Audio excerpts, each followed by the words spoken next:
ప్రియులరా, మనము నెక్స్ట్ టాపిక్లోనికి వద్దాం. బైబిల్ గ్రంథం మన చేతిలోనికి రావడానికి మొదటి అడుగు దేవుడే వేశాడు. అది రెవల్యూషన్, ప్రత్యక్షత అని మనం చెప్పుకున్నాం. రెండవ అడుగు కూడా దేవుడే వేసినాడు. అదేంటది? ఇన్స్పిరేషన్, దైవావేశము. నెక్స్ట్ మూడవది ఇన్స్క్రిప్షన్, లేదా దీన్ని ట్రాన్స్మిషన్ అని కూడా మనం చెప్పుకోవచ్చు. దేవుడు మానవునికి ఇచ్చినటువంటి ప్రత్యక్షత రాత రూపంలోనికి బదలాయించబడడం, రాత రూపంలోనికి, లిఖిత రూపంలోనికి రావడం అనేటువంటి ప్రాముఖ్యమైనటువంటి ప్రక్రియలో దేవుడు వివిధ వ్యక్తులను అలాగే అంశాలను ఎలా వాడుకున్నాడో ఆ విషయాలు మనము ఈ భాగంలో మనం చూస్తాం. ఈ ట్రాన్స్మిషన్ లేదా ఇన్స్క్రిప్షన్ అనేటువంటి భాగంలో లేఖనాల బదలాయింపు, ప్రత్యక్షత అది దైవావేశంగా, తర్వాత అది లిఖిత రూపంలోనికి మార్చబడటంలో జరిగినటువంటి వివిధ సంభవాలు మనం చూస్తున్నాం. ఈ ట్రాన్స్మిషన్ లేదా ఇన్స్క్రిప్షన్ లిఖిత రూపంలోనికి తీసుకొని రావడానికి దేవుడు ఉపయోగించినటువంటి ప్రధానమైనటువంటి వస్తువులు మనం చూస్తాం. సో ఇందులో కొన్ని ప్రధానమైన విషయాలు మనం చూస్తాం. మొదటిది 3 విషయాలు. అందులో మొదటిది ద రైటింగ్ లాంగ్వేజ్, రాయబడిన భాష, రాయడానికి దేవుడు ఉపయోగించిన భాష. రెండవది రైటింగ్ మెటీరియల్, రాయడానికి దేవుడు ఉపయోగించిన పదార్థాలు, ద రైటింగ్ మెటీరియల్స్. మూడవది రైటింగ్ ఇన్స్ట్రుమెంట్స్, గ్రంథం రాయబడడానికి ఉపయోగించినటువంటి పరికరాలు, ఇన్స్ట్రుమెంట్స్. ఈ 3 విషయాలు ఇందులో మనం చూస్తాం. అందులో మొదటిది రైటింగ్ లాంగ్వేజ్. దేవుని యొక్క గ్రంథం లేదా ఆ ప్రత్యక్షత భావరూపం నుండి లిఖిత రూపంలోనికి రావడానికి, లిఖించడానికి దేవుడు ఉపయోగించినటువంటి భాషలు, రైటింగ్ లాంగ్వేజెస్. ఒక భావనను మనము లిఖించాలి అంటే దానికి ఏం కావాలి చెప్పాలి? భాష. భాష ఉంటే సరిపోతుందా? భాషకి ఏముండాలి? లిపి కూడా ఉండాలి, చాలా ఇంపార్టెంట్. ఇప్పుడు మనం కొన్ని భాషలకు లిపి లేదు, ఊరికే కేవలం స్వరం మాత్రమే ఉంటుంది. అయితే దేవుడు ఉపయోగించినటువంటి భాషలు 3 ముఖ్యమైనటువంటి భాషలు ఉపయోగించి దైవ గ్రంథం అది లిఖిత రూపంలోనికి రావడానికి దేవుడు సహాయం చేసినట్లుగా మనం చూస్తాం. రాయబడినటువంటి భాషలు, బైబిల్ గ్రంథం రాయబడిన భాషలు మనకందరికి తెలుసు. ఎన్ని భాషల్లో రాయబడింది బైబిల్ గ్రంథం? 3 భాషల్లో రాయబడింది. మొదటిది హీబ్రూ, రెండవది గ్రీక్, మూడవది అరామిక్. ఈ 3 భాషల్లో రాయబడింది. సో హీబ్రూ, అరామిక్, గ్రీక్, 3 భాషల్లో బైబిల్ గ్రంథము రాయబడింది. ఇది అసలు ప్రతులు రాయబడినప్పుడు ఉపయోగించినటువంటి భాషలు. ఈ 3 భాషల్లో మనకు మొదటిది ప్రాముఖ్యమైనటువంటిది ఏంటి చెప్పండి? హెబ్రీ భాష. పాత నిబంధన దాదాపు మొత్తం పాత నిబంధనలో ఎక్కువ శాతము, కొద్ది భాగాలు తప్ప మిగిలిన అంతా హెబ్రీ భాషలో రాయబడింది. ఈ హెబ్రీ భాషలో పాత నిబంధన రాయబడడానికి కొన్ని ప్రధానమైనటువంటి కారణాలు ఉన్నాయి. అందులో ముఖ్యంగా ఆ రోజు దేవుడు ఎవరితో అయితే మాట్లాడాలనుకుంటున్నాడో వారు మాట్లాడే భాష ఏంటి? హీబ్రూ. దేవుడు ఎవరికి ప్రత్యక్షతనిచ్చాడు? ఇశ్రాయేలు ప్రజలకు తన ప్రత్యక్షతను మొదట ఇచ్చాడు. వారు మాట్లాడినటువంటి భాష హెబ్రీ భాష. అందువల్ల దేవుడు హెబ్రీ భాషలో ఈ లేఖనాలను మొదట రాయించినట్లుగా మనం గమనించవచ్చు. అయితే దానికి మరికొన్ని ప్రాముఖ్యతలు లేదా మరికొన్ని విశేషాలు ఉన్నాయి. హెబ్రీ భాషకు మరికొన్ని విశేషాలు ఉన్నాయి. అందులో ప్రధానమైనటువంటిది హెబ్రీ భాష అనేది చిత్రలిపితో కూడినటువంటి భాష. It's a pictorial language. Hebrew భాష అనేది పిక్టోరియల్ లాంగ్వేజ్. ఆ లిపి అనేది లిపిలో ఉన్నటువంటి 22 అక్షరాలు, ఒక్కొక్క అక్షరము ఒక వస్తువును సూచించేటువంటి, ఒక చిత్రాన్ని సూచించేటువంటి అక్షరం. అందువల్ల చిత్రాల ద్వారా భావనను వివరించడం అనేది చాలా సులభం. ప్రిమిటివ్ పీపుల్కి, ప్రాథమిక దశలో ఉన్నటువంటి వారికి ఏదైనా మనం టీచ్ చేయాలంటే ఎలా టీచ్ చేస్తాం చెప్పండి. ఇప్పుడు ప్రైమరీ లెవెల్లో ఉన్నటువంటి వారు పిల్లలు ఉంటారు. వాళ్ళ బుక్కులన్నీ ఎలా ఉంటాయి? అన్ని పిక్చర్స్తోనే ఉంటాయి కదా. ఎందుకు పిక్చర్స్తో ఉంటాయి? డైరెక్ట్ పదాలు ఎందుకు ఉపయోగించము? వాళ్ళు అర్థం చేసుకోవడానికి చాలా సులభంగా ఉంటుంది. అలాగే దేవుని ప్రత్యక్షత ఆయన ఇచ్చినప్పుడు ప్రాథమిక దశలో మానవునికి సులభంగా అర్థం కావడం కోసం దేవుడు ఈ పిక్టోరియల్ లాంగ్వేజ్లో మానవునికి తాను బయలుపరుచుకున్నాడు. ఇది ఒక కారణం అని పండితులు చెప్తారు. రెండవది, it's an emotional language. Hebrew భాష అనేది భావోద్వేగ భాష. హెబ్రీ భాష అనేది భావోద్వేగ భాష. మన యొక్క ఇమోషన్స్ని సులభంగా ఎక్స్ప్రెస్ చేయడం అనేది హెబ్రీ భాషలో చాలా చాలా సులభం. అందువల్ల దేవుడు ఇశ్రాయేలు ప్రజల పట్ల తన యొక్క భావమును వ్యక్తం చేయడం కోసం హెబ్రీ భాషనే ఎన్నుకున్నాడు. అందులోనే తాను బయలుపరుచుకున్నాడు. ఇశ్రాయేలు ప్రజలు సులభంగా వారు తనను విడిచి ఇతర దేవతల తట్టు తిరగడం లేదా దేవుని మీద తిరుగుబాటు చేయడం అనేటువంటి ఆ సంఘటనల మధ్యలో దేవుడు తాను వారి హృదయానికి తాకేలా బయలుపరచుకోవడానికి హెబ్రీ భాషను ఆయన ఎన్నుకున్నాడు. ఇక మూడవది, it's a personal language. Hebrew language is a personal language. ఇది వ్యక్తిగత భాష. హెబ్రీ భాషలో మాట్లాడడం అనేది వ్యక్తిగత అప్లికేషన్ అనేది, అడ్రస్సింగ్, పర్సనల్ అడ్రస్సింగ్ అనేది మనకు కనబడుతుంది. It addresses to the heart and emotions. ఒక వ్యక్తిని పర్సనల్ అడ్రస్సింగ్ అనేది హెబ్రీ భాషలో ఎక్కువగా మనకు కనబడుతుంది. మనం చూస్తాం కదా, పాత నిబంధనలో ఎక్కువగా చాలా చోట్ల అడ్రస్సింగ్ అంతా ఎక్కువగా ఎట్లా ఉంటుంది? హెబ్రీ భాషలో అంతా కూడా పర్సనల్ అడ్రస్సింగ్ అనేది కనబడుతుంది. ఉదాహరణకు అబ్రాహాము ఇసాకును బలి అర్పించడానికి మోరియా పర్వతం మీదకి వెళ్ళేటప్పుడు ఇసాకు తన తండ్రిని పిలిచాడు. ఏమని పిలిచాడు? తన తండ్రితో మాట్లాడుతూ ఏమన్నాడు? నా తండ్రి అన్నాడు. దానికి మళ్ళీ రిప్లై ఇస్తూ అబ్రహాం కూడా ఏమన్నాడు?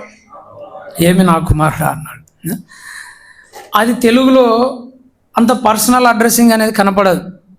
ఉంటుందా తెలుగులో?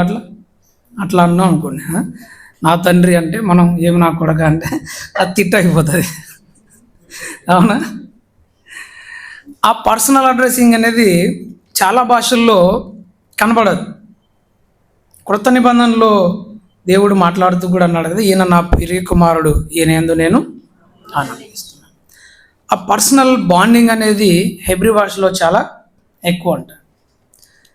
దేవుడు ఇశ్రాయేలు ప్రజలతో ఏర్పరచబోయే ఆ వ్యక్తిగత సంబంధాన్ని, ఇశ్రాయేలు జాతితో ఏర్పరచబడబోయే ఆ బంధాన్ని వ్యక్తీకరించడం కోసం ఆయన హెబ్రీ భాషలో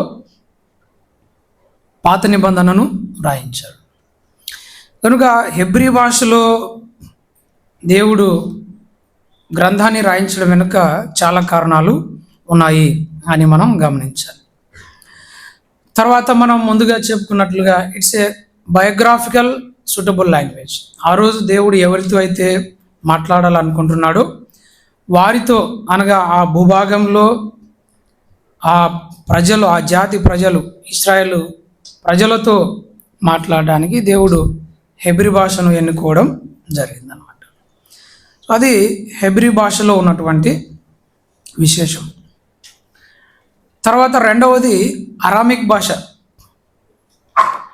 బైబిల్ గ్రంథంలో అక్కడక్కడ కొన్ని భాగాలు మనకు అరామిక్ భాషలో కనబడతాయి. ముఖ్యంగా దానియేలు గ్రంథం 2వ అధ్యాయం 4వ వచనం నుండి 7వ అధ్యాయం 28వ వచనం వరకు. దానియేలు గ్రంథము 2వ అధ్యాయము 4వ వచనం నుండి 7వ అధ్యాయం 28వ వచనం, అనగా చివరి 7వ అధ్యాయం చివరి వచనం వరకు మనకు అరామిక్ భాషలో ఉన్నట్లుగా మనం గమనించవచ్చు. అంతేకాకుండా ఎజ్రా 4:7 నుండి, ఎజ్రా గ్రంథం 4వ అధ్యాయం 7వ వచనం నుండి 6వ అధ్యాయం 18వ వచనం వరకు,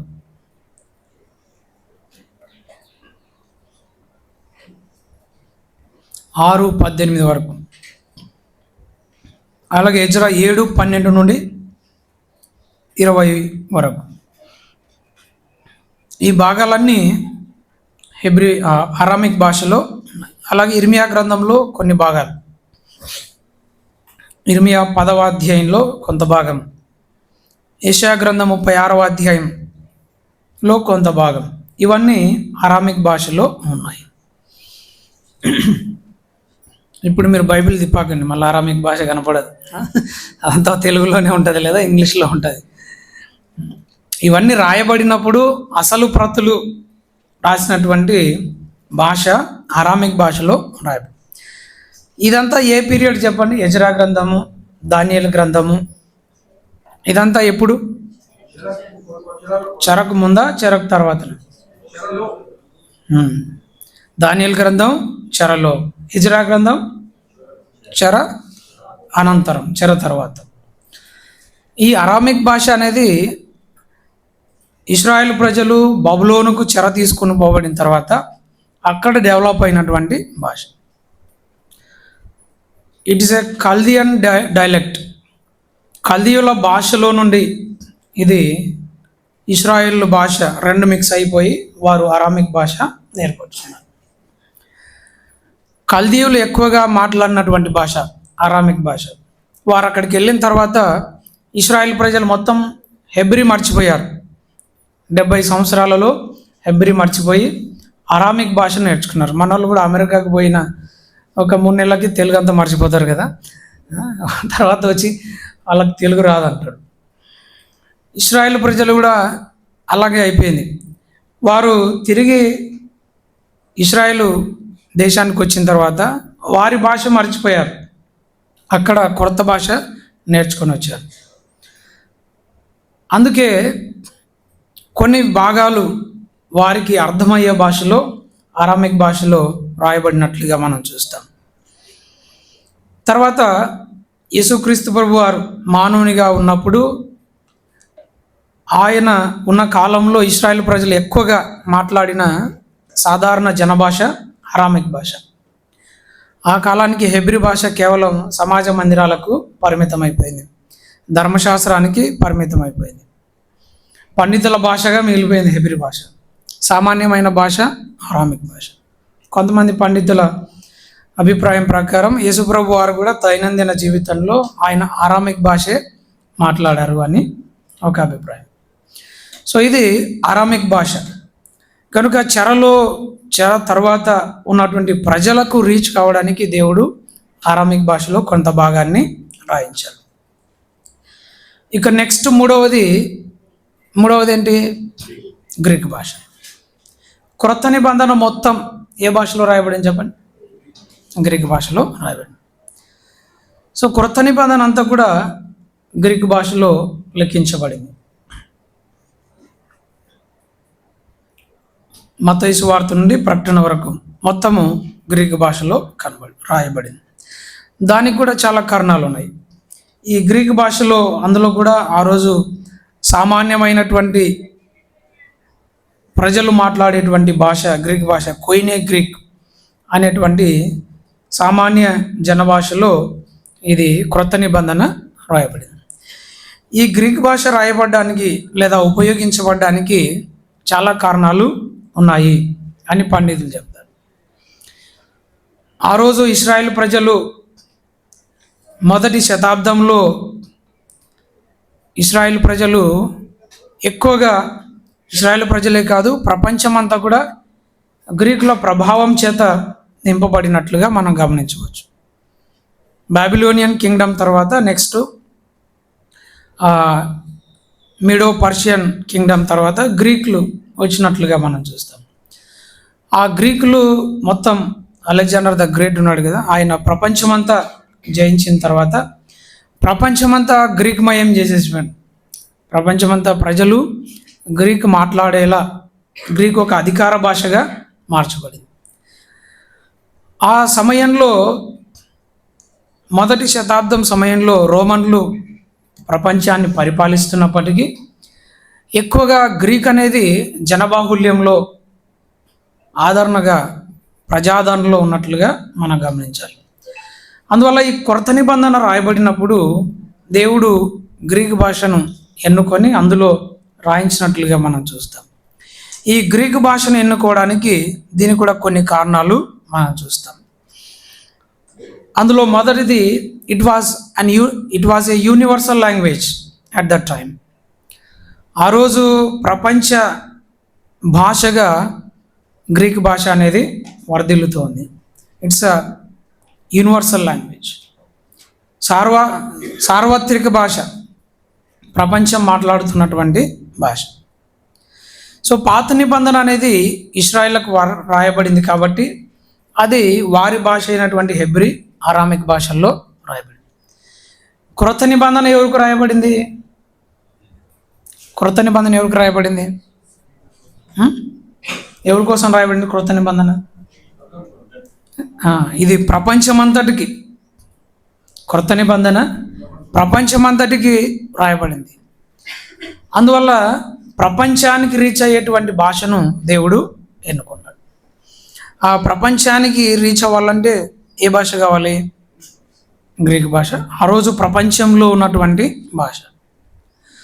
సో అందువల్ల ప్రపంచమంతా చేరడానికి సులభమైనటువంటి భాష, సువార్త సందేశాన్ని సులభంగా ప్రాపగేట్ చేయడానికి వీలైనటువంటి భాష, దాన్ని దేవుడు ఎన్నుకున్నాడు. ఒకవేళ ఈరోజు కనుక కృత నిబంధన రాయాల్సి వచ్చి ఉంటే ఏ భాష వాడుకునేవాడు దేవుడు? అంతే కదా, ఇంకా దాంట్లో డౌటే లేదు. ప్రపంచాన్ని ఈజీగా రీచ్ అవ్వడానికి దేవుడు గ్రీక్ భాషను ఎన్నుకున్నాడు. Moreover it is an intellectual language. రెండవది ఇది జ్ఞాన భాష. హెబ్రీ భాష ఉద్వేగ భాష, గ్రీక్ భాష జ్ఞాన భాష. ఈ భాషలు ఏమో కానీ మా ఇంటి పక్కన ఉన్న భాషలు అయితే మాకు బాగా తెలుసు అన్నారు. గ్రీక్ భాష అనేది intellectual language. It's a language of mind rather heart. ఇది మేధో భాష, ఇది మనసు, ఇది హృదయానికంటే ఇది మేధస్సుకు సంబంధించినటువంటి భాష. కాబట్టి ఆ రోజు ప్రపంచాన్ని మనం చూస్తే మొదటి శతాబ్దంలో అటు ముందు ఆ తర్వాత మనం చూస్తే ప్రపంచమంతా కొత్త జ్ఞానం సంపాదించడానికి ఊవిరులు. ఆ టైంలోనే మనకు చాలామంది ఫిలాసఫర్స్ వస్తారు కదా, ప్లేటో, అరిస్టాటిల్, తర్వాత సోక్రటీస్, ఇలా చాలామంది జ్ఞానులు ఫిలాసఫర్స్ వచ్చినటువంటి టైం అది. గ్రీకులు జ్ఞానాన్ని వెతుకుతున్నటువంటి టైం అది. అలాంటి జ్ఞానులను రీచ్ కావడానికి లేదా ప్రపంచాన్ని రీచ్ అవ్వడానికి సూటబుల్ లాంగ్వేజ్ ఏంటంటే గ్రీక్ లాంగ్వేజ్. ఈ సువార్తను సులభంగా కోడిఫై చేసి కమ్యూనికేట్ చేయగలిగినటువంటి భాష గ్రీక్ భాష. ఆ రోజు ఉన్నటువంటి జ్ఞానులతో డిబేట్ చేయడానికి అవసరమైనటువంటి వొకాబులరీ కలిగినటువంటి భాష గ్రీక్ భాష. అందువల్ల దేవుడు క్రొత్త నిబంధన రాయడానికి గ్రీకు భాషను ఆయన ఉపయోగించుకున్నాడు. సో అలా దేవుడి గ్రంథం రాయబడినటువంటి భాషలు 3 భాషల్లో కాలానుగుణంగా అవసరతను బట్టి దేవుడు ఏదైతే సౌలభ్యంగా ఉంటుందో, ఏదైతే అందుబాటులో అందరికీ అవకాశంగా ఉందో దాన్ని దేవుడు వాడుకున్నాడు. దేవునికి హెబ్రీ భాష మీద ఒక్కదాని మీద మమకారం లేదు. హెబ్రీ భాష అంటేనే ఆయనకు ప్రేమ లేదు. అలాగే ఇశ్రాయేల్ భాష మీద ఆయనకు మమకారం లేదు. సువార్త సందేశం, దేవుని కృప, దేవుని ప్రేమ ప్రజలకు చేరడానికి ఆయన ఆ రోజు అందుబాటులో ఉన్న దేన్నైనా ఆయన ఉపయోగించుకున్నాడు. కనుక దేవునికి సెంటిమెంట్స్ లేవు, అది మనం బాగా గుర్తుపెట్టుకోవాలి. ఆయన హెబ్రీ భాషకి పరిమితంగా లేదు. కొన్నిసార్లు మనం కూడా అనుకుంటుంటాం కదా, మనకు దేవునికి చాలా సెంటిమెంట్ మనం క్రియేట్ చేసుకుంటుంటాం. దేవుడు నన్ను చాలా ఇది చేస్తున్నాడు అని. కానీ దేవునికి అలాంటి అది కాదు ముఖ్యం. దేవుని చేతిలో వాడబడ్డానికి అవైలబుల్గా ఉండడమే ప్రాముఖ్యం. ఆ రోజు ప్రపంచానికి ఏ భాష అయితే అందుబాటులో ఉందో ఆ భాషను దేవుడు వాడుకున్నాడు. ఈరోజు దేవుడు మనల్ని కూడా వాడుకోవాలంటే ఒక సూత్రం ఏంటి? మనం ఆయనకు ఈజీగా యాక్సెసిబుల్గా ఉండాలి, ఈజీగా కమ్యూనికేట్ చేయగలగాలి, ఈజీగా మనం అవైలబుల్గా ఉండగలగాలి. అంతకు మించి మరొకటి మన సామర్థ్యం కాదు, అవన్నీ సెకండరీ. దానికంటే ముందు మన సౌలభ్యం అనేది చాలా ప్రాముఖ్యం. Not our ability but our availability is first. Not our eligibility, our availability. మనం దేవునికి ఎంత సౌలభ్యంగా ఉన్నాం, ఎంత అందుబాటులో ఉన్నాం అనేదే ప్రాముఖ్యం. మనకు ఏదైనా వస్తువు కావాల్సి వచ్చింది, మనము ఏం చేస్తాము? దగ్గరలో ఏదైతే అందుబాటులో ఉందో అది తీసుకుంటాం, కానీ ఎక్కడో దూరం ఉన్న దానికోసం పోతామని చెప్పండి, పోం సాధారణంగా. అలాగే మనం దేవునికి ఎంత అందుబాటులో ఉన్నాము దాన్ని బట్టి దేవుడు మనల్ని వాడుకుంటాడు. ఏలి ప్రవక్త, ఏలి కుమారులు వీళ్ళంతా చాలా ఎక్స్పీరియన్స్డ్, అనుభవజ్ఞులు, కానీ దేవుడు వారిని వాడుకోలేదు. ఎవరిని వాడుకున్నాడు దేవుడు? సమూయేలు అని పిలిస్తే ఇదిగో ప్రభువా నేనున్నాను అని పలకగలిగినటువంటి సమూయేలును దేవుడు వాడుకున్నాడు. ఈరోజు మనకు ఎంత ఎక్స్పీరియన్స్ అయినా ఉండవచ్చు, ఎంత ఎలిజిబిలిటీ అయినా ఉండవచ్చు, ఎంత సామర్థ్యమైనా ఉండవచ్చు, ఎన్ని టాలెంట్స్ అయినా ఉండవచ్చు, అవన్నీ దేవుడు తన పరిచయలో ఉపయోగించుకుంటాడు, అందులో సందేహం లేదు. అయితే దానికంటే ప్రాముఖ్యం ఏంటి చెప్పండి? ఆయనకు మనం సౌలభ్యంగా ఉన్నామా లేదా అనేది ముఖ్యం. ఆయనకు మనం అందుబాటులో ఉన్నామా లేదా అనేది ముఖ్యం అన్నమాట. మనము దేవునికి అందుబాటులో ఉండగలిగినప్పుడు దేవుడు మనల్ని ఖచ్చితంగా వాడుకుంటాడు. అది ఇక్కడ మనం నేర్చుకునేటువంటి పాఠం. సో ఇక్కడ దేవుడు ఉపయోగించిన భాషలు 3.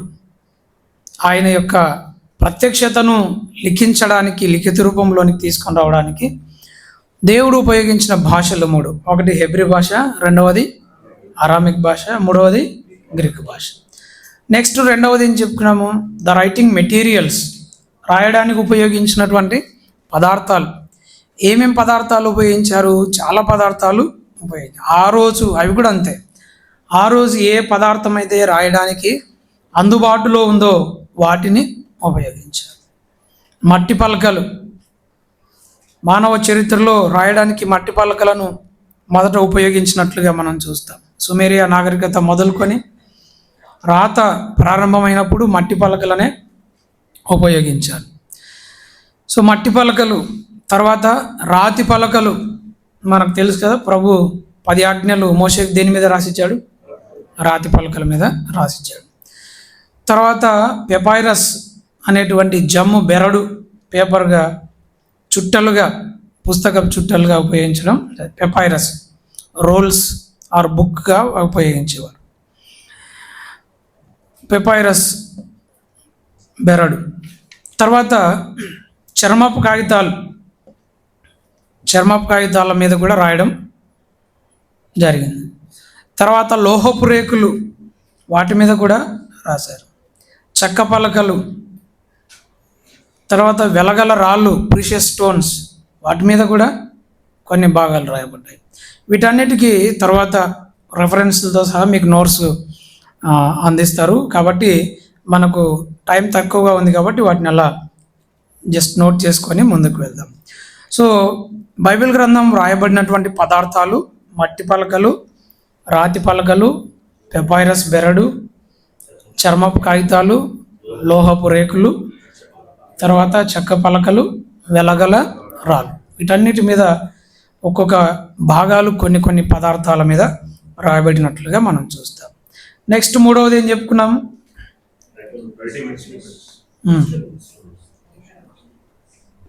రాయడానికి ఉపయోగించిన పరికరాలు, ఏ పరికరాలు వాడబడ్డాయి. సో అందులో మెయిన్గా మనం చూస్తే స్టైలస్, ఒక పదునైనటువంటి పుల్ల పెన్. ఇప్పుడు మనం పెన్ ఎలాగైతే ఉపయోగిస్తున్నామో అలా. తర్వాత ఉలి, ఇనుప దండం అంటాం కదా.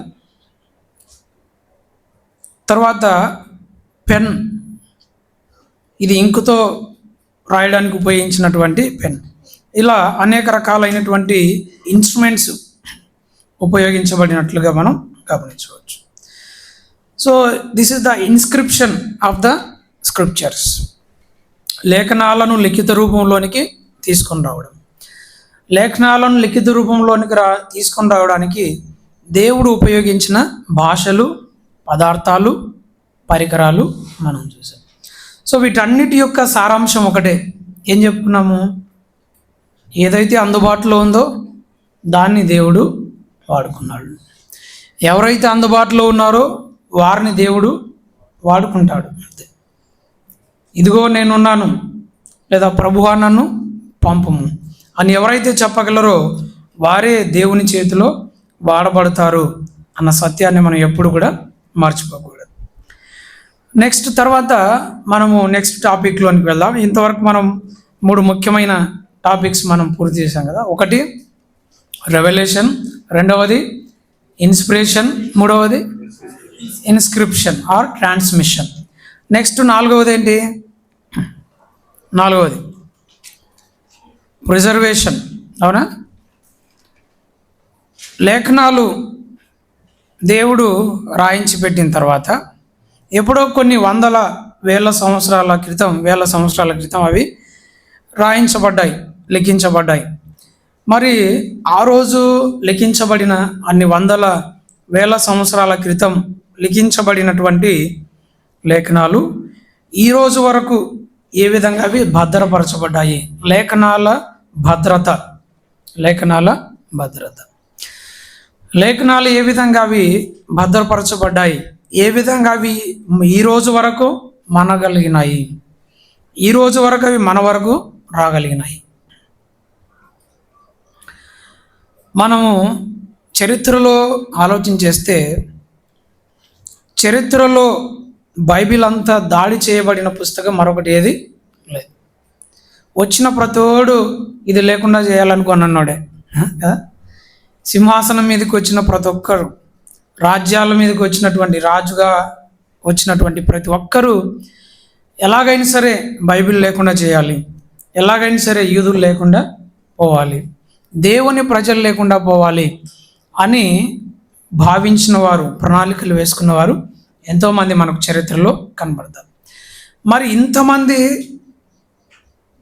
వ్యక్తులను, ఇంతమంది నియంతలను, ఇంతమంది చక్రవర్తులను, వారి యొక్క దాడులను తట్టుకొని బైబిల్ గ్రంథం ఎలా నిలబడగలిగింది?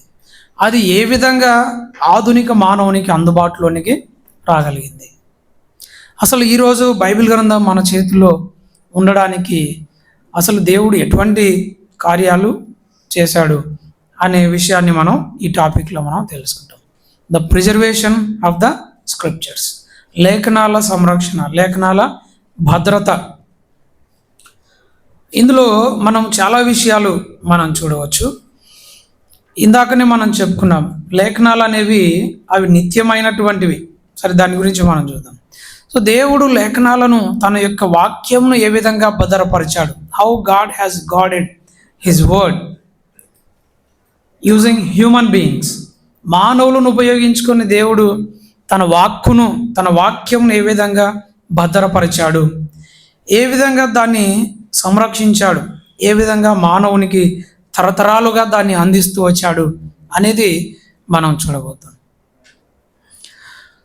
దీంట్లో మనము మొదటగా ఆలోచన చేస్తే లేఖనాలు భద్రపరచబడడానికి మొట్టమొదటి కారణం ఏంటంటే లేఖనాల యొక్క శాశ్వత స్వభావం. లేఖనాలు ఈ రోజు వరకు భద్రపరచబడ్డాయి అంటే అసలు లేఖనాల యొక్క స్వభావమే అది. By the own nature of the scriptures, స్వభావరీత్యా శాశ్వతత్వం. లేఖనాలకు ఉండే ఒక స్వభావం ఏంటంటే లేఖనాలే శాశ్వతమైనది ఎప్పుడు కూడా అది ఏమవుతుంది, అది ఎన్నడూ నాశనం కాదు. It cannot be destructed. The scriptures are indestructible. 119వ కీర్తన 89వ చరణంలో మనం చదువుతాం, నీ వాక్యము ఆకాశమందు అది నిత్యము స్థిరముగా ఉన్నది. ఆకాశమందు నిత్యము నిలకడగా ఉన్నది. దేవుని వాక్యము అనేది అదేంటది, అది నిత్యము స్థిరంగా ఉంది. దేవుని వాక్యము అనేది స్థిరమైనటువంటిది, అది నాశనము లేనటువంటిది, శాశ్వతమైనటువంటిది. దాన్ని ఎవరు ఏమీ చేయలేరు. లేఖనాల యొక్క స్వభావం అది నిత్యత్వము కలిగినటువంటి స్వభావం కనుక నిత్యమైనటువంటిది ఎప్పుడు కూడా అది అంతం కాదు. ఒకవేళ అంతమైపోతే అది నిత్యం కాదు. అందుకే దేవుని వాక్యము నిత్యమైనటువంటిది. యెషయా గ్రంథం 40వ అధ్యాయం 8వ వచనంలో మనం చదువుతాం, గడ్డి ఎండును దాని పువ్వు వాడిపోవును, మన దేవుని వాక్యము నిత్యము నిలుచు. దేవుని వాక్యము నిత్యము నిలుస్తుంది. So God's word is preserved by its own nature. దేవుని వాక్య స్వభావరీత్యానే నిత్యత్వం, శాశ్వతత్వం కనబడుతుంది. అందువల్ల ఎంతమంది దాన్ని నాశనం చేయాలనుకున్నా నాశనం కాలేదు. ఈరోజు వరకు అది స్థిరంగా నిలబడి ఉంది. కనుక ఈ భూమి ఉన్నంత వరకు లేఖనం నిలబడే ఉంటుంది. అందుకే ప్రభు అన్నాడు, ఏమన్నాడు ఆయన, ఆకాశము భూమి గతించిపోయిన దేవుని మాటలు నెరవేరే వరకు గతించవు.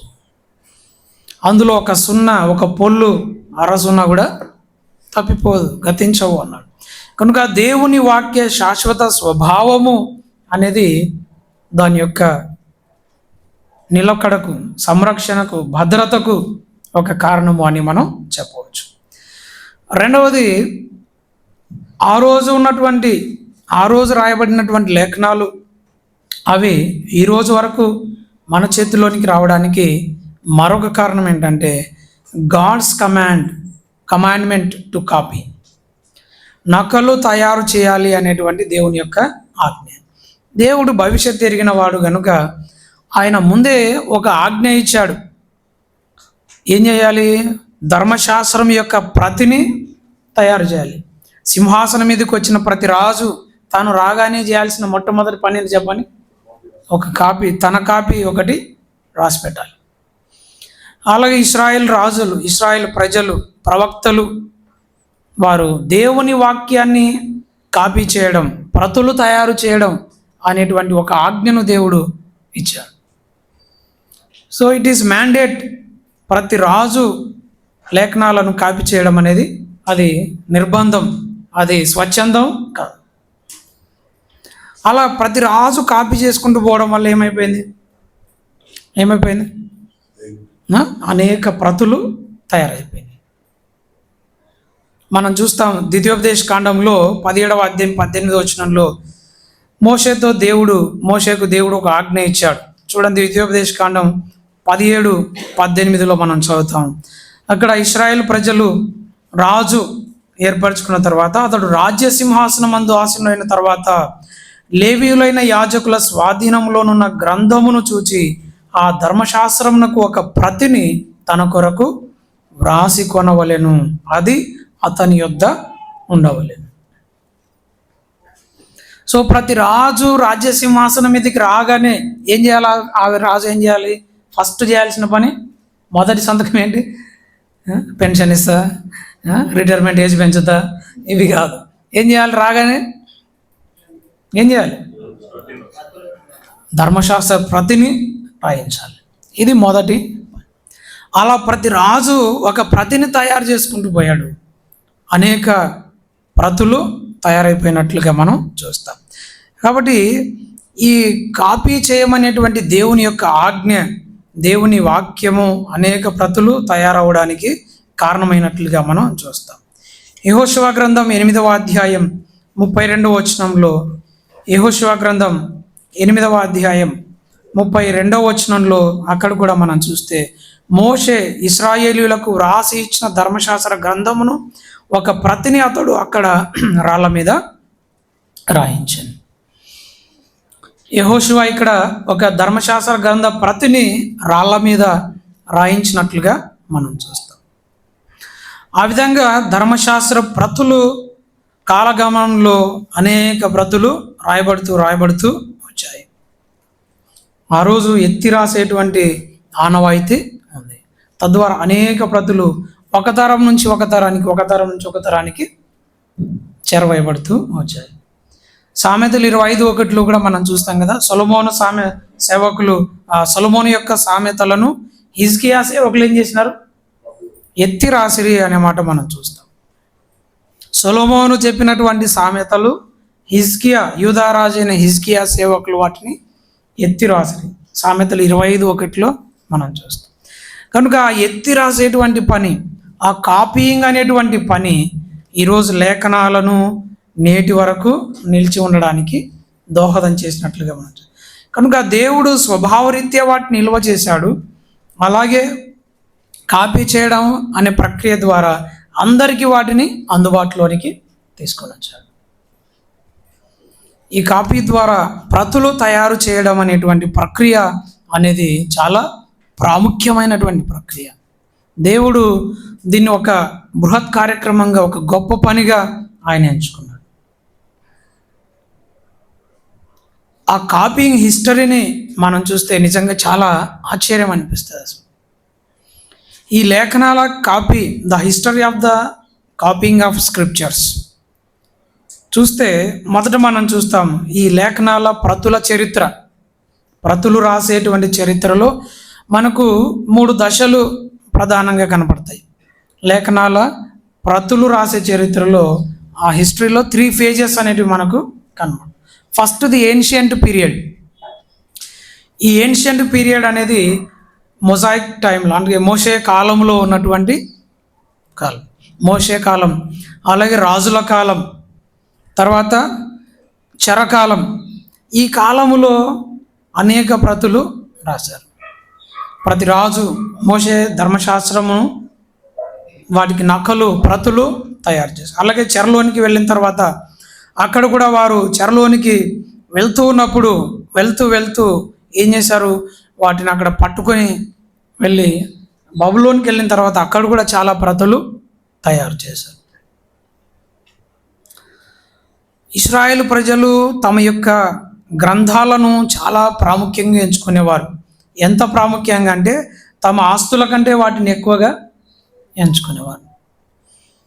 మామూలుగా చెరలో ఈ బబులోన్ రాజు ఇశ్రాయేలు ప్రజల మీద దండెత్తి వచ్చినప్పుడు చాలామంది తప్పించుకోవడానికి పారిపోతూ వారు పట్టుకెళ్ళినటువంటి సంపద ఏంటంటే ధర్మశాస్త్ర ప్రతులు. వారు చెరలోనికి వెళ్తూ వారు పట్టుకెళ్ళిన సంపద ధర్మశాస్త్ర ప్రతులు. మనమైంటే బీరోలో ఉండే బంగారు, మంచి పట్టు చీరలు, మంచి ఫోన్స్, ఇవేమన్నా ఉంటే ఇవన్నీ కదా, గ్యాడ్జెట్స్, వ్యాలెట్స్, ఇవన్నీ జాగ్రత్తగా ఏది తప్పిపోకుండా పెట్టుకుంటారు. ఇశ్రాయేలు ప్రజలు వారు ఏం చేశారు? వారు ధర్మశాస్త్రాన్ని చాలా జాగ్రత్తగా బబులోనికి తీసుకుని వెళ్ళారు. అక్కడ పోయిన తర్వాత కూడా అక్కడ కూడా కాపీయింగ్ చేశారు. కనుక మోషే ప్రవక్తల సమయంలో, మోషే మరియు న్యాయాధిపతుల కాలంలో, అలాగే రాజుల కాలంలో, చెరకాలంలో అనేక ప్రతులు తయారయ్యాయి. That is the ancient period. రెండవది టాల్ముడ్ పీరియడ్. ఆ సమయంలో కూడా అనేక ప్రతులు తయారు చేయబడ్డాయి. సమాజ మందిరాలలో, వ్యక్తిగతంగా ఇళ్లలో అనేకులు ఈ ధర్మశాస్త్ర ప్రతులు, ప్రవక్తల గ్రంథాల ప్రతులను వారు తయారు చేయడం జరిగింది. ఈ సమయాల్లో చాలా వరకు మనకు ఈ కాలంలో టాల్ముడ్ పీరియడ్లో కాపీ చేసినటువంటి ప్రాచీన ప్రతులే ఈరోజు మనకు అందుబాటులో ఉన్నటువంటి ప్రాచీన ప్రతులు.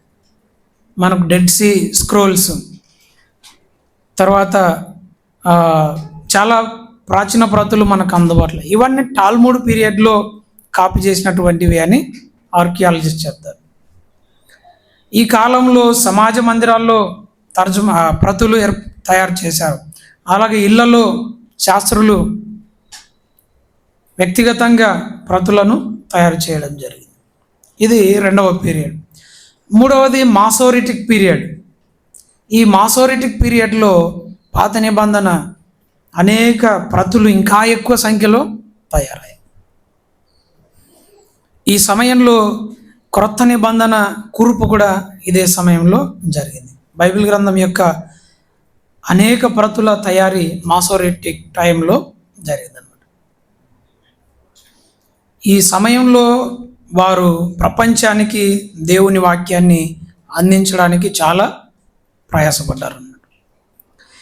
సో ఈ విధంగా కాపీయింగ్ అనేది, ప్రతులు తయారీ అనేది మానవునికి దేవుని వాక్యం చేరడానికి దోహదపడినట్లుగా మనం గమనించాలి. అయితే ఇక్కడ ఒక సంగతి మనం గుర్తించాలి. కాపీయింగ్ అంటే మనం కాపీ పేస్ట్ చేసినంత ఈజీ కాదు, వాళ్ళు చేయలే. మనకు కాపీ కొట్టడం చాలా సులభం అనుకుంటాము, అందుకే పరీక్షల్లో చాలాసార్లు కాపీ కొడుతుంటారు కదా. ఎగ్జామ్లో మనకు కాపీ కొట్టేది అలవాటు అవుతుంది, ఆ కాపీ కాదు. యూదులు, ఇశ్రాయేలు ప్రజలు దేవుని వాక్య ప్రతులు రాసేటప్పుడు వారికి చాలా నియమాలు ఉన్నాయి. ఎట్లా పడితే అట్లా కాపీ చేయడానికి వీల్లేదు. మనం కాపీ చేస్తేనే 1,00,000 తప్పులు ఉంటాయి దాంట్లో కదా. ఒక పేజీలో ఎన్ని తప్పుల్లో ఉంటాయి మనం ఎత్తి రాసినట్టు. కానీ వారు కాపీ చేసినటువంటి ప్రతులలో, నకల్లో ఎటువంటి తప్పులు లేకుండా వాళ్ళు చాలా జాగ్రత్తలు తీసుకున్నారు. దానికోసం చాలా నియమాలు వారు పెట్టుకున్నారు. మనం ప్రతులు తయారు చేయడం, కాపీ చేయడం అంటే అదేదో సులభమైనటువంటి ప్రక్రియ అనుకోవడానికి వీల్లేదు. ఆ రోజు వారు చేసినటువంటి ఆ ప్రతులు చాలా నిక్కచ్చిగా, ఖచ్చితత్వంతో కూడుకున్నటువంటి ప్రతులుగా ఉండడానికి కారణం ఏంటంటే వారు అనుసరించినటువంటి నియమాలే.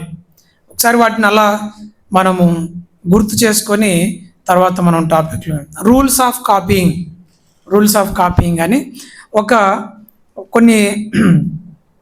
ఒక 10 రూల్స్ మనము అలా లిస్ట్ అవుట్ చేసుకొని తర్వాత మనం ముందుకు వెళ్దాం. రూల్స్ ఆఫ్ కాపీయింగ్, ప్రతుల తయారీకి నియమాలు. వారు చాలా నియమాలు పాటించారు. అందులో వారు పాటించినటువంటి నియమాల్లో మొదటిది ఏంటంటే పవిత్ర జంతు చర్మ పుస్తకం మాత్రమే వాడాలి. ఈ ప్రతులు తయారు చేయడానికి అప్పుడు చర్మపు కాగితాలు ఎక్కువగా వాడేవారు కదా. ఏ జంతువు అంటే ఆ జంతువు తీసుకోకూడదు. ధర్మశాస్త్రంలో, లేవియ కాండంలో ఏవైతే పవిత్ర జంతువులని చెప్పబడ్డాయో ఆ జంతువుల యొక్క చర్మం మీద మాత్రమే రాయాలి. ఇది మొదటి నియమం. రెండవది, ప్రతి పేజీకి 48 నుండి 60 వరుసలు ఉండాలి. 48 to 60 లైన్స్ ఒక పేజీలో. మనం కూడా ఎగ్జామ్ రాసేటప్పుడు కొన్ని ఇన్స్ట్రక్షన్స్ ఇస్తారు కదా, ప్రతి పేజీలో కనీసం 15 లైన్లు రాయండి అంటారు. కొంతమంది మార్కులు ఎక్కువ, వాడు పేజీలో 4-5 లైన్ల పేజీ నింపిస్తుంది, ఇంతలా ఖాళీ పెడుతుంటారు. భ్రమ అది కదా, ఎక్కువ పేజీలు రాస్తే ఎక్కువ మార్కులు వస్తాయి అనుకుంటుంటారు. అలా కాదు. అందుకనే ఇక్కడ ఒక నియమం 48 నుండి 60 లైన్లు ఉండాలి. 47 లైన్లే వచ్చినాయి అనుకోండి, ఆ ప్రతిని అంగీకరించరు, దాన్ని కాల్ చేస్తారు. 61 లైన్లు వచ్చినాయి అనుకోండి, ఆ ప్రతిని కూడా అంగీకరించరు, దాన్ని కాల్ చేస్తారు. నువ్వు ఎంత కష్టపడి రాసినా అది చల్లదు. ఖచ్చితంగా ఆ ప్రతిలో ఆ పేజీలో ఎన్ని లైన్లు ఉండాలి? 48 to 60 లైన్స్. అంతకంటే తక్కువ ఉండకూడదు, అంతకంటే ఎక్కువ ఉండకూడదు. ఎందుకు అది చెప్పండి? ఎందుకలా? క్లియర్గా లిజిబిలిటీ, స్పష్టత ఉండడం కోసం. ఎక్కువ రాసి ఏమవుతుంది? అవి ఇరుకుగా ఉండి అక్షరాలు అర్థం కాకపోయే ప్రమాదం ఉంది. అందుకే మినిమం స్పేస్తో స్పష్టత ఉండేలా ఆ లైన్ వారు నిర్ణయించుకున్నారు. మూడవది, కేవలం నల్ల ఇంకుతో మాత్రమే రాయాలి, బ్లాక్ ఇంక్తో మాత్రమే రాయాలి. వేరే ఇంకుతో రాయడానికి వీళ్ళు. ఎందుకు? నల్ల ఇంక్ అయితే ఏ చర్మం మీద అయినా బాగా కనబడుతుంది. Black ink. తర్వాత రాసేటప్పుడు ఏం చేయాలి? గట్టిగా చదివి రాయాలి. ఒక లైన్ రాస్తున్నారంటే, ఒక పదం రాస్తున్నారంటే ఏం చేయాలా? మనం కాపీ చేసేటప్పుడు మనం సైలెంట్గా రాసుకుంటూ పోతాం. కానీ అలా కాదు. వాళ్ళు రాసేటప్పుడు ఏం చేయాలి? ఖచ్చితంగా ఏం చేయాలి? గట్టిగా దాన్ని చదవాలి. యెహోవా నా కాపరి అని చదివి ఆ లైన్ రాయాలి. ఊరికి నేను ఎంతకు రాసుకుంటూ ఉండకూడదు. అలా ప్రతి లైన్ ఏం చేస్తున్నారు? వాళ్ళు రాసే ప్రతి లైన్ ఏం చేయాలి? చదివిన తర్వాత లౌడ్గా అందరికి వినబడేలా చదివిన తర్వాతనే రాయాలి. అలా చదివినప్పుడు వారు చదివిన దాంట్లో ఏమైనా తప్పులు ఉంటే పక్క వారికి వినబడినప్పుడు దాన్ని సరిచేసే అవకాశం ఉంటుంది అన్నమాట. ఐదవది, ఇది చాలా విచిత్రంగా కనబడింది. యెహోవా అనే పదం రాయాల్సి వచ్చినప్పుడు ప్రతిసారి కొత్త పెన్ను తీసుకోవాలి. ఏమండి? ఇప్పుడు ఆల్రెడీ రాసింటావు.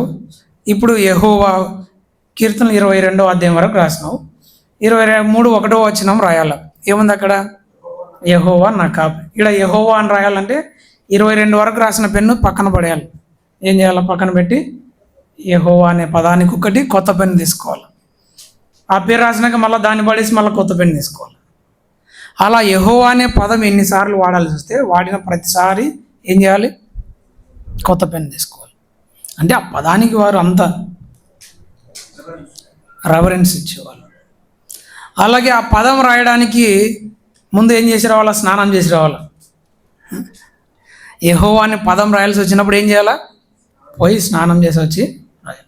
అలా ఎన్నిసార్లు వస్తే అన్నిసార్లు స్నానం చేయాలి. నువ్వు ఆ రోజు యెహోవా అనే పదము 100 సార్లు వచ్చింది రాయాల్సి వచ్చింది అనుకోండి, 100 సార్లు స్నానం చేసి రావాలి. అంటే దేవుని పేరు ఉచ్చరించడానికి వారు ఎంత భయభక్తితో, ఎంత గౌరవంతో ఆ పదాలు ఉచ్చరించడం కానీ రాయడం కానీ చేశారో చూస్తే మనకు చాలా భయం కలుగుతుంది కదా. ఎందుకంటే దేవుడిచ్చిన 10 ఆజ్ఞల్లో వారికి ఒక గట్టి ఆజ్ఞ అది. ఏమన్నాడు దేవుడు? మీరు నా నామమును వ్యర్థంగా ఉచ్చరించకూడదు. దేవుని నామమును వ్యర్థంగా ఉచ్చరించకూడదు అనే దాన్ని వారు చాలా తూచా తప్పకుండా పాటించారు. ఈవెన్ రాసేటప్పుడు కూడా, పలికేటప్పుడు కూడా. అందుకే పాత నిబంధనలో చాలా వరకు యెహోవా అనే పదాన్ని వారు ఎక్కువగా ఉపయోగించేవారు కాదండి. ఆ పదం తప్పనిసరిగా రాయాల్సి వచ్చినప్పుడు వారు కొత్త పెన్ను రాయడం, ఉపయోగించడం, అలాగే వాడిన ప్రతిసారి రాయాల్సిన ప్రతిసారి స్నానం చేసి రావడం అనేటువంటి పనులు వాళ్ళు చేయాల్సి వచ్చింది. ఈరోజు దేవుని పేరు మనకు చాలా అలటప్ అయిపోయిందిలే. ప్రతి దానికి దేవుని పేరు ఎత్తాం.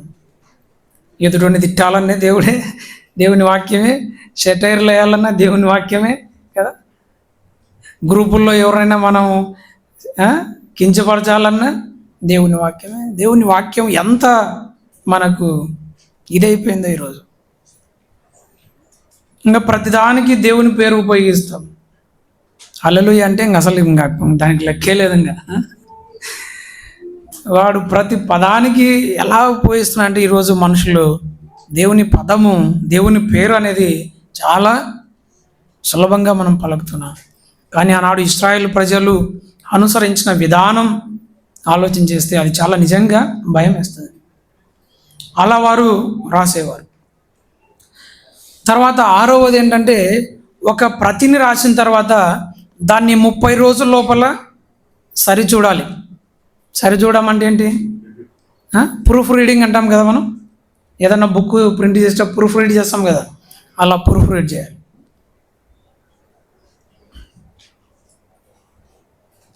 అలా ప్రూఫ్ చూడడానికి ఎంత టైము? 30 డేసే. ఆ 30 days లోపల నీకు ప్రూఫ్ చూడడానికి ఇంకొక శాస్త్రి కానీ ఇంకొకరు ఎవరన్నా దొరకలేదనుకో, ఆ ప్రతి అంతా దాన్ని పక్కన పడేయాల్సిందే. నువ్వు ఎంత కష్టపడి ఎన్ని రోజులు కష్టపడి రాసినా సంబంధం లేదు దాన్ని. సో 30 రోజుల లోపల సరి చూడాలి. 7వది, అలా సరి చూసేటప్పుడు ఒక పేజీలో 3 కంటే ఎక్కువ సవరణలు ఉండరాదు.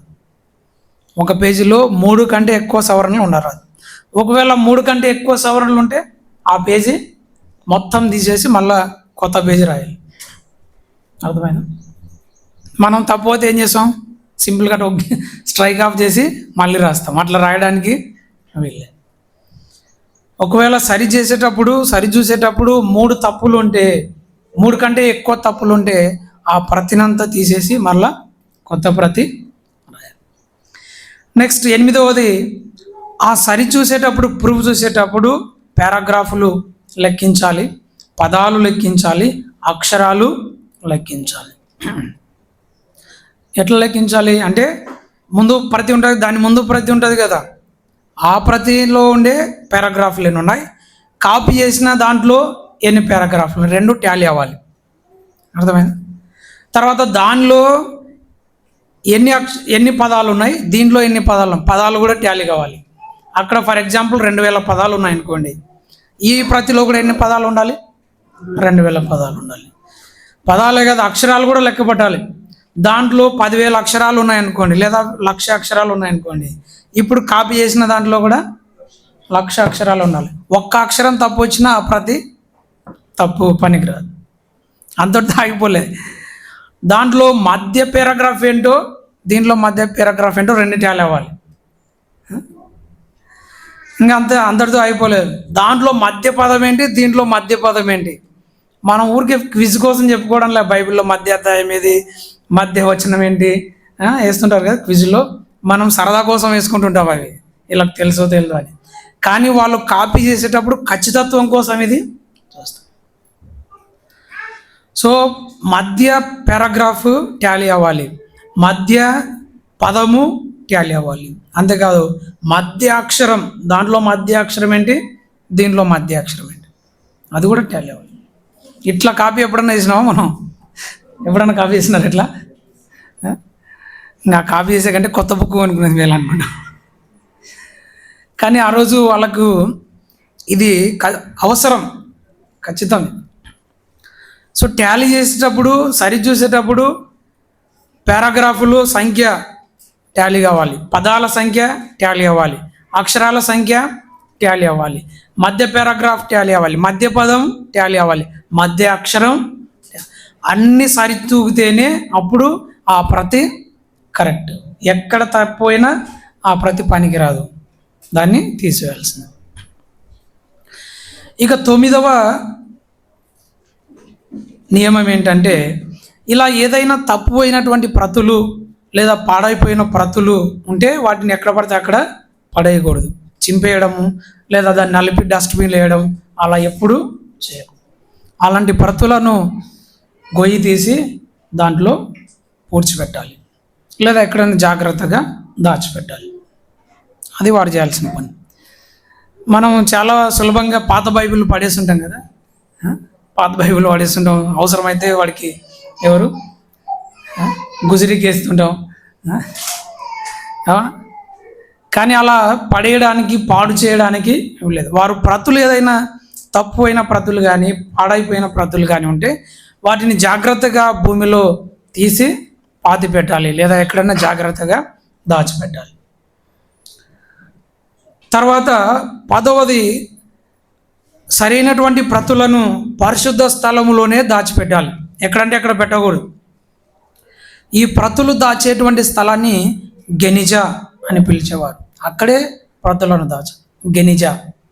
గెనిజా అంటే అర్థం ఏంటంటే పరిశుద్ధ స్థలం.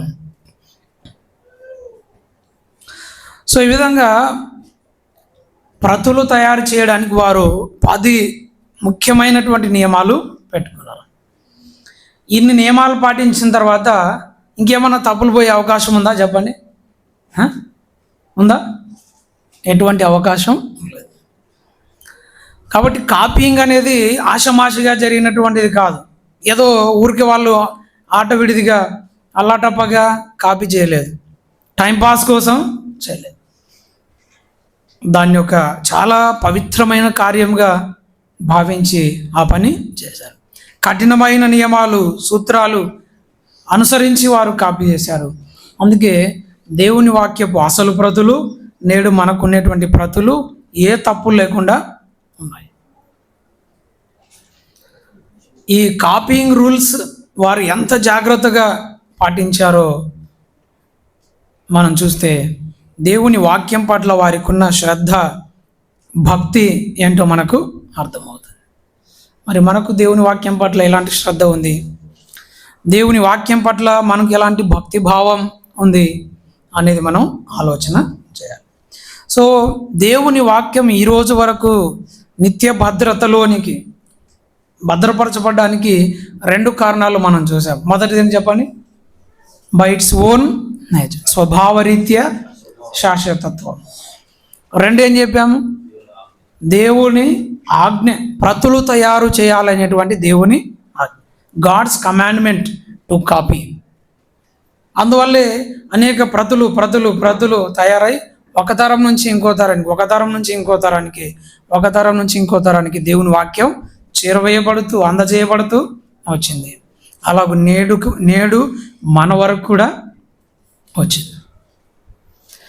ఇక మూడవది ఏంటంటే గాడ్స్ ఇంటర్వీన్. దేవుని వాక్యము ఈరోజు వరకు నిలిచి ఉండడానికి 3వ కారణం ఏంటంటే దేవుని చొరవ.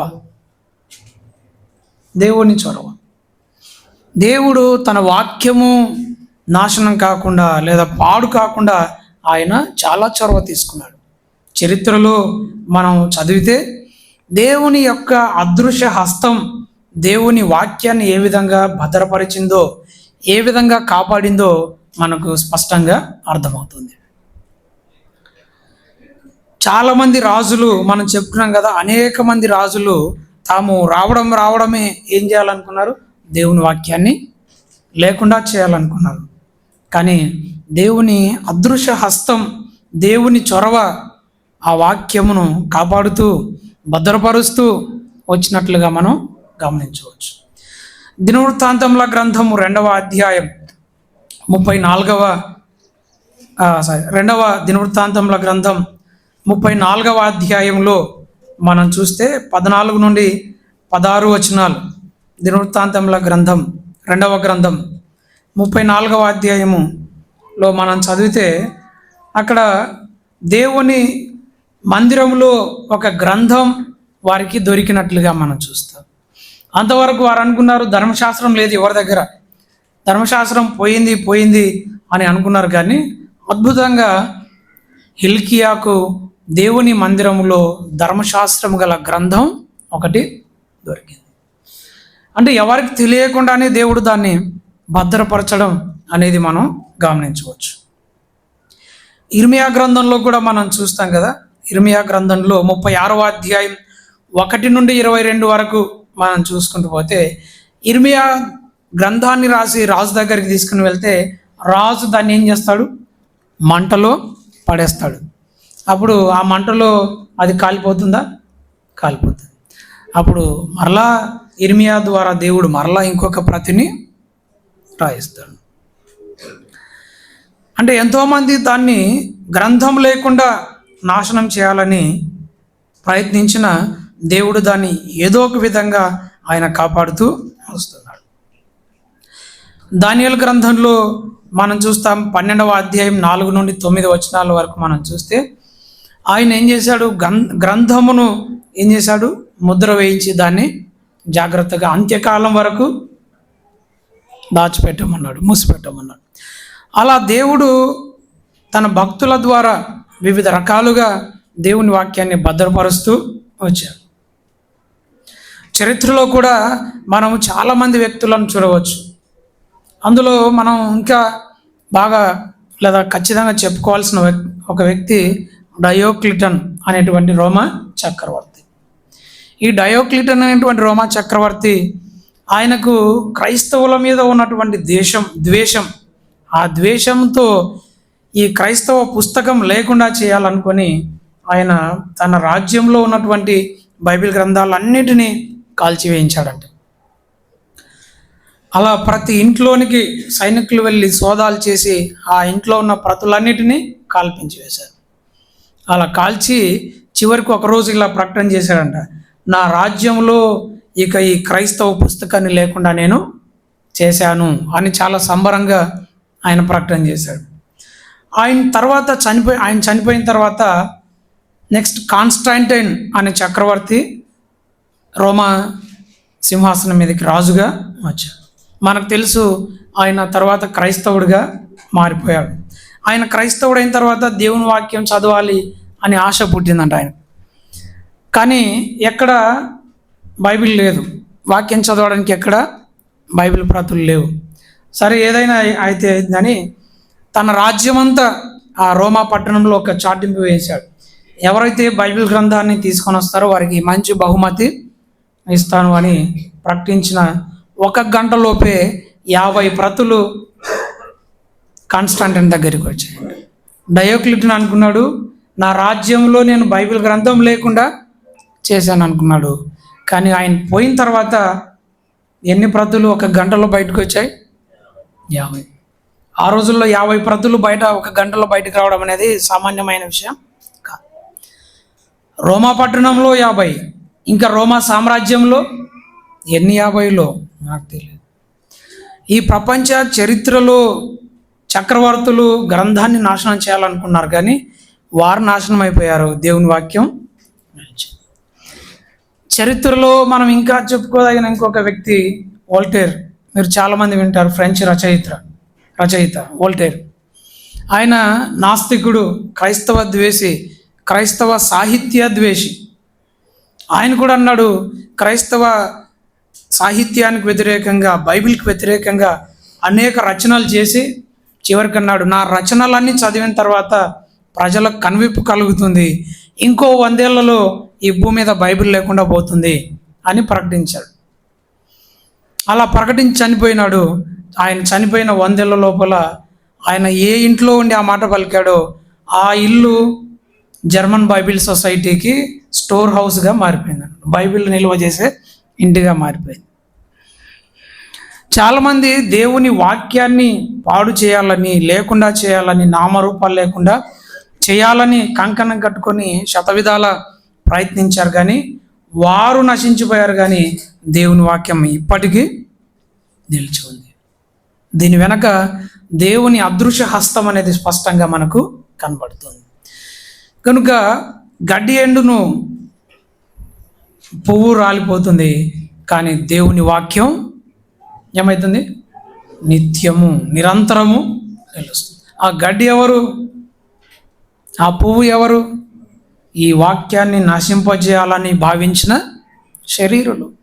పేతురు 1వ పత్రిక 1వ అధ్యాయం 24వ వచనం అంటాడు కదా, సర్వ శరీరులు గడ్డిని పోలిన వారు, వారి అందమంతయు గడ్డి పువ్వు వలె ఉన్నది. గడ్డి ఎండును, దాని పువ్వును రాలును, అయితే ప్రభు వాక్యము ఎల్లప్పుడూ నిలుచును. శరీరం గడ్డి లాంటి, పువ్వు లాంటి ఈ చక్రవర్తులు, సాహిత్యవేత్తలు, కవులు, చరిత్రకారులు ఈ వాక్యము లేకుండా చేయాలని భావించారు, కానీ చివరికి వారే లేకుండా వెళ్ళిపోయారు, వారే ఎండిపోయారు. దేవుని వాక్యము ఎల్లప్పుడూ నిలుస్తుంది. అది ఆనాటి నుండి ఈనాటి వరకు అది నిలుస్తూనే ఉంది, నేటికి నిలిచి ఉంది. దేవుని యొక్క హస్తం, ఆయన చొరవ లేకపోతే ఈ పుస్తకం ఈనాటి వరకు ఉండేది కాదు. కనుక ఇది దైవ గ్రంథం. ఆ గ్రంథాన్ని భద్రపరచవలసిన బాధ్యత ఆయనే తీసుకున్నాడు, ఆయనే దాన్ని నెరవేరుస్తూ వచ్చాడు.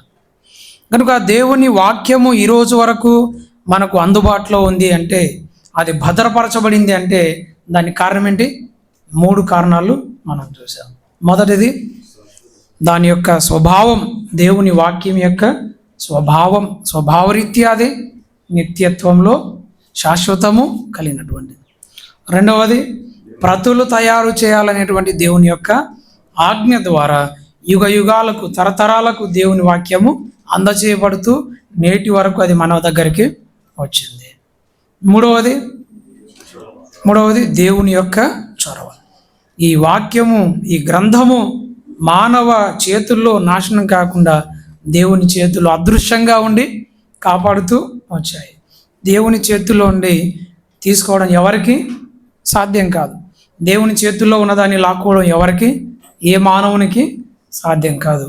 అందువరకు ఆ వాక్యం నేటి వరకు నిలిచి ఉంది, మన దగ్గరికి వచ్చింది, మన చేతుల్లోనికి వచ్చింది. దేవుని వాక్యం ఏ విధంగా భద్రపరచబడిందో మనం చూస్తున్నాం. కనుక వాటన్నింటిని బట్టి, దేవుని అదృశ్య హస్తాన్ని బట్టి మనం దేవుని స్తుతించాలి. అలాగే ఈ రోజుకు దేవుని వాక్యం మన చేతుల్లోనికి రావడానికి ప్రధాన కారకులైనటువంటి ఆ ప్రతులు తయారు చేసిన వారిని కూడా మనం జ్ఞాపకం చేయాలి. వారిని బట్టి మనం దేవుణ్ణి స్తుతించాలి. వారి ఎఫర్ట్, వారి యొక్క త్యాగం, వారి ప్రయాస, వారి కృషి ఎంత గొప్పది, దాన్ని మనం అర్థం చేసుకోవాలి, అభినందించాలి. దాన్ని